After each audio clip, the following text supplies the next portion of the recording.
आपण जेव्हा एखादी गोष्ट अगदी मनापासून आणि आपले 100% एफर्ट्स देऊन करतो ना, त्यावेळी ती गोष्ट चांगलीच होते.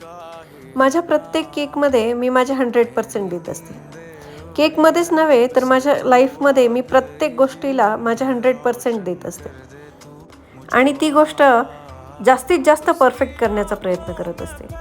प्रत्येक वेळी प्रत्येकच गोष्ट चांगली होईल किंवा परफेक्ट होईल असं नाही. पण जेव्हा ती गोष्ट चुकीची होते किंवा इम्परफेक्ट होते ना, त्यावेळी ती ॲनालाइज करून मग ती करेक्ट करण्याचा मी पुरेपूर प्रयत्न करत असते. आता इथे परफेक्शनची प्रत्येकाची आपली एक व्याख्या असते. ती खूप सब्जेक्टिव्ह पण आहे. ज्या गोष्टी मला परफेक्ट वाटत आहेत त्या समोरच्याला परफेक्ट वाटल्याच पाहिजे असं काही नाही. पण मला माझ्या कामामध्ये परफेक्शन आवडते आणि त्यासाठी मी एफर्ट्स घ्यायला पण रेडी असते.